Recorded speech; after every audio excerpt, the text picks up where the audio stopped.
Di part sebelumnya. Kamu ngapain? Rama, sadar. Kamu gila ya? Itu belatung, Rama. Hah? Apa? Astaga. Apa ini, Kak? Kenapa aku bisa makan ini?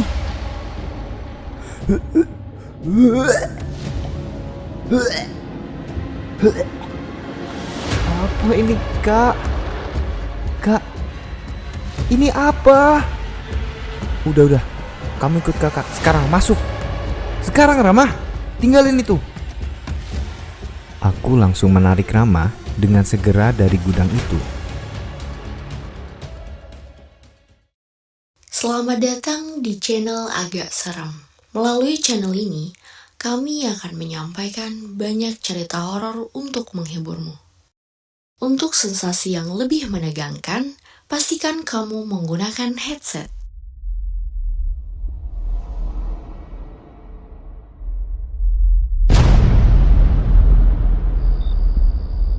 Udah. Kamu ikut kakak. Sekarang masuk. Sekarang, Rama. Tinggalin itu. Aku langsung menarik Rama dengan segera dari gudang itu. Setelah Rama benar-benar tersadar dari kegilaan tadi, dia langsung berlari ke toilet dan kembali memuntahkan isi perutnya. Dia begitu syok dengan apa yang dia makan. Tentu saja aku membantunya untuk menuntaskan muntahannya. Setelah ia selesai, aku membuatkan teh pahit yang panas untuk membuat Rama lebih lega lagi. Lalu aku pelan-pelan bertanya padanya. Rama, kok bisa? Belum selesai aku bertanya, Rama menjawab sembari menggigil. Kak, tadi ada nenek-nenek yang memanggilku. Saat aku sedang duduk di teras, nenek itu ada di depan gudang. Aku refleks, langsung mendekati nenek itu dong. Lalu nenek itu menawarkanku makanan. Yang aku lihat tadi itu sate. Entah kenapa aku juga langsung makan itu sate. Aku hanya terdiam mendengar pernyataan Rama yang begitu sulit diterima nalar. Oke, terus kenapa kamu bisa ada di dalam gudang? Padahal kemarin ayah sudah mengunci pintu gudang itu loh dengan gembok. Kan kakak juga udah melarang kamu buat kesana. Kak Robi, Rama juga gak tahu kenapa tiba-tiba Rama bisa ada di dalam. Yang aku tahu setelah aku diberikan sate sama nenek, itu langsung aku melahap dengan lezat. Terus tiba-tiba Kak Robi memanggil dari belakang. Dan astaga, gila, ini gak masuk akal, Ram. Udah, kamu berbaring aja ya. Gimana, perut kamu udah mendingan belum? Udah gak apa-apa, tapi masih jijik ngebayangin ulet tadi, Kak. Aku masih inget rasanya. Sudah. Udah, kamu tiduran aja. Terus ini tehnya habisin ya, oke? Oh iya, ini juga minyak kayu putih kamu olesin ke perut sama di leher, oke? Ini buat terapi. Iya Kak Robi, makasih ya Kak. Setelah aku menenangkan adikku di kamarnya, aku kembali duduk di depan TV. Kala itu ayah, ibu, dan adikku Zela sedang ada di luar rumah. Mereka sedang pergi ke kota untuk membeli beberapa kebutuhan rumah seperti konsumsi, peralatan masak, dan lain sebagainya. Maka dari itu, kami ditinggal di rumah untuk menjaga rumah agar tetap aman. Singkat cerita, mereka pun sampai di rumah dan aku langsung menyambutnya di teras. Diriku sengaja bersikap biasa saja seolah tidak terjadi apapun.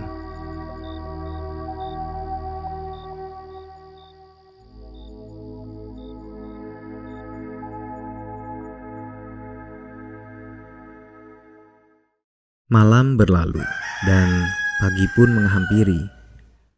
Hari ketiga kami di sini, ayah mulai ditugaskan untuk dinas di puskesmas terdekat. Sedangkan ibu belum ditugaskan untuk bekerja sebagai perawat. karena ibu harus mengurusi perpindahan sekolah kedua adikku. Ibu dan kedua adikku pergi saat pagi. Mereka hendak mengurus administrasi sekolah yang baru, yang mana aku hanya sendirian di rumah sekarang. Untungnya aku memiliki pekerjaan yang tidak mengharuskan untuk pergi ke kantor dan lain sebagainya. Kala itu aku sudah berprofesi sebagai web advertisement. Jadi aku bisa bekerja dari manapun melalui laptop. Saat aku sedang bekerja menggunakan laptopku, aku sembari duduk di teras. Oh ya, tak lupa kopi hangat di sampingku. Ada beberapa warga yang lewat depan rumah, dan mereka tersenyum dengan ramah. Menyapaku setiap kali mereka melihatku. Aku pun menyapa kembali senyuman mereka. Teh Sumida, salah satu warga yang lewat berhenti dan mengajakku untuk berdialog. Beliau seorang petani teh yang kebetulan lewat. Halo, anaknya Pak Dokter Gunawan ya? Namanya teh siapa? Iya teh, perkenalkan, nama saya Robi. Salam kenal ya. Nama teteh siapa? Oh, perkenalkan, nama saya Sumida. Salam kenal juga ya, Dek Robi. Iya teh. Setelah kami berkenalan dan banyak basa-basi, aku cukup terheran dengan pertanyaan Teh Sumida. Beliau menanyakan, Dek, gimana tinggal di rumah ini? Betah? Iya teh, betah kok. Beneran Dek? Nggak ada yang aneh? Enggak kok Teh Sumida. Memang kenapa ya? Enggak Dek, soalnya kan rumah ini sudah lama sekali kosong. Pokoknya mah hati-hati aja ya Dek. Banyakin doa. Sebelum saya mengiyakan pesan Teh Sumida, aku sempat mengernyitkan dahi karena ekspresi beliau cukup aneh dan terkesan ada hal yang ditutup-tutupi. Tidak mau dibuat pusing, akhirnya aku sudahi percakapan kami. Oh iya Teh, terima kasih ya perhatiannya. Saya akan jaga diri baik-baik kok. Silakan kalau Teteh mau lanjut bekerja. Saya nggak mau ganggu waktu Teteh banyak-banyak ya. Sekitar pukul 2 siang, karena aku belum kenal banyak dengan tempat ini, aku ingin berjalan-jalan untuk melihat suasana desa lebih dekat lagi. Berjalan mengitari kebun, pemukiman warga dan berkenalan dengan setiap warga yang kutemui. Karena begitu asiknya aku mengitari desa dan melihat ini itu, tak terasa aku berjalan hingga sore hari bahkan menuju senja. Sampai aku menemukan tempat yang cukup menarik.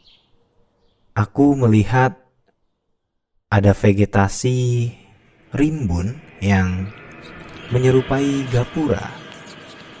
Ya, gapura yang terbuat dari pepohonan. Dan aku tidak ragu untuk mendekati tempat unik itu. Saat aku di depan tempat unik ini, tiba-tiba, Dek, ngapain di sini?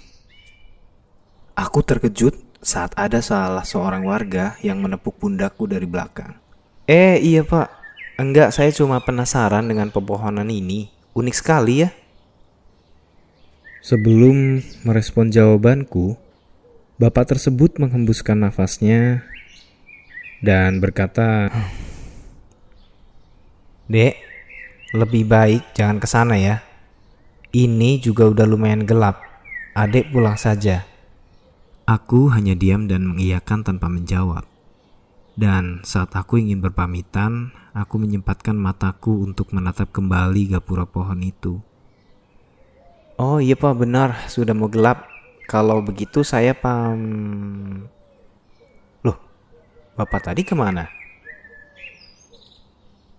Sial. Banyak yang gak beres di sini. Entahlah, bapak itu mungkin memang bukan orang. Dengan penuh pertanyaan, aku segera melangkahkan kakiku untuk kembali ke rumah. Saat aku sedang berjalan menuju rumah, aku melewati sebuah bekas pertambangan pasir. Bekas tambang pasir ini belum direklamasi, jadi terlihat seperti rawa yang menyeramkan. Aku berjalan dari pinggiran tambang tersebut, namun tiba-tiba saja aku mendengar suara samar dari kejauhan.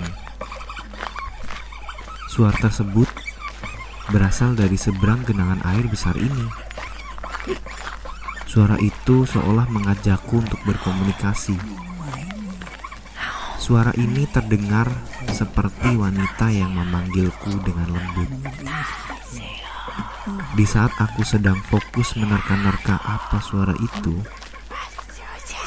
tak disangka ada sesuatu yang menarik kakiku dengan kencang ke bawah, sehingga aku jatuh ke bawah ke dalam genangan air ini. Apa yang menarikku tadi? Tidak! Kakiku! Sial! Kakiku tertancap kayu yang tajam. Kayu ini menancap cukup dalam di bagian bawah mata kaki. Dengan sangat lemah, aku meminta pertolongan. Meskipun aku tak yakin apakah ada yang mendengarku. Tolong! Tolong! Astagfirullah, Mas! Kenapa bisa ada di bawah situ? Syukurlah. Ternyata ada warga yang kebetulan lewat. Beliau dengan sigap menolongku untuk membantuku ke atas. Beliau mungkin baru saja selesai memetik teh di kebun. Karena aku melihat bapak ini membawa ransel anyaman bambu yang berisi penuh dengan teh. Dengan susah payah, bapak ini menolongku untuk bisa kembali ke atas. Lalu aku dipersilakan untuk duduk terlebih dahulu sebelum bapak ini meminta bantuan kepada warga lainnya. Singkat cerita, beberapa warga pun datang dan mengantarku ke rumah. Sesampainya aku di rumah, keluargaku menyambut dan terkejut melihat keadaanku yang pincang dan diperparah dengan kayu yang masih menancap pada kakiku dan terus konsisten mengalirkan darah. Ayah dan ibuku sigap langsung memberikan pertolongan medis padaku. Tak lupa, orang tuaku berterima kasih kepada warga yang sudah mengantarku ke rumah. Beruntunglah aku memiliki orang tua yang kebetulan seorang tenaga medis. Jadi aku tidak terlalu khawatir dengan keadaanku nantinya. Setelah kondisiku sudah disterilkan, ayah dan ibuku menanyakan pertanyaan, kenapa aku bisa terluka seperti ini? Namun, aku menolak bercerita karena selain masih syok dan tak mengerti dengan apa yang sudah aku alami juga. Aku juga terlalu lelah untuk menceritakannya. Maka aku meminta waktu untuk beristirahat terlebih dahulu.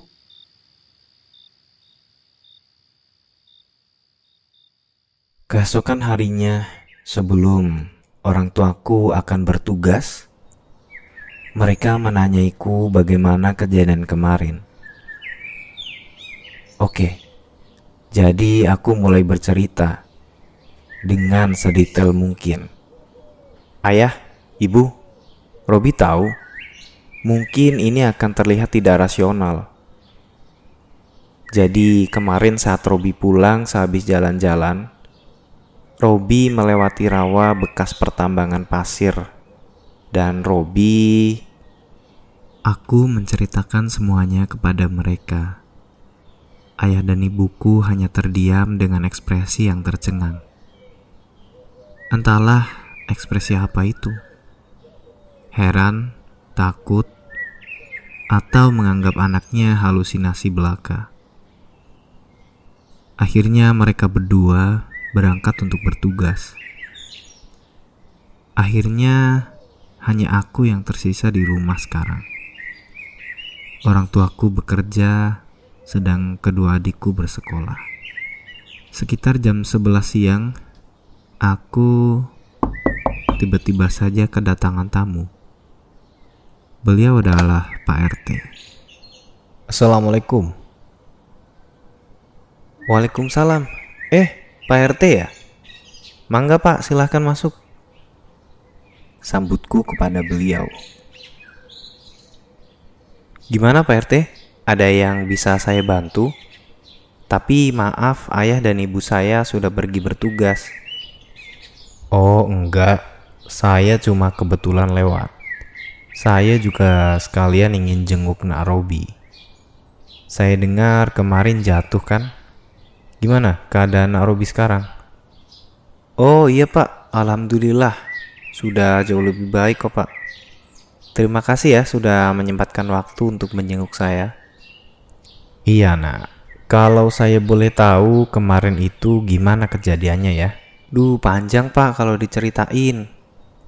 Belum selesai aku bercerita, Pak RT memotong kalimatku dengan, kamu ditarik sesuatu ya saat melewati rawa bekas pertambangan pasir? Aku cukup terkejut karena aku hanya bercerita detil kepada orang tuaku saja. Oh iya Pak, kok Bapak bisa tahu ya?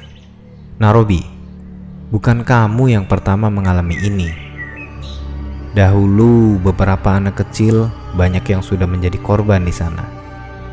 Bahkan tak sedikit loh yang sudah meninggal. Hah? Meninggal? Kok bisa Pak? Iya, maka dari itu saya menyempatkan diri untuk ketemu Nak Robi. Saya mau memastikan keadaan Nak Robi saja.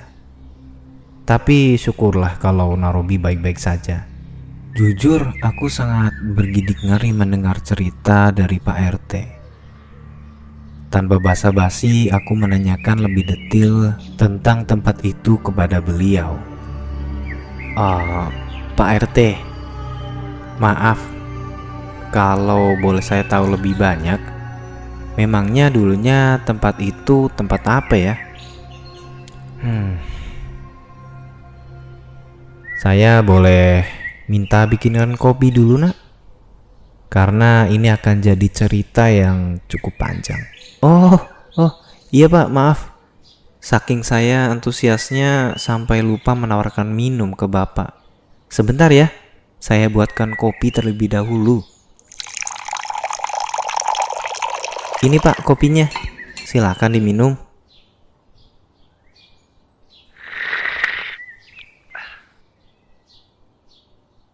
Jadi gini Nak Robi, dulu rawa tersebut adalah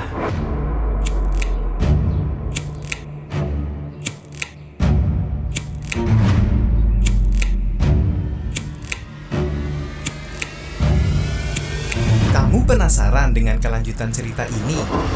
Nantikan episode selanjutnya. Jangan lupa nyalakan lonceng agar kamu tidak ketinggalan update cerita yang akan datang. Hanya di channel Agak Seram.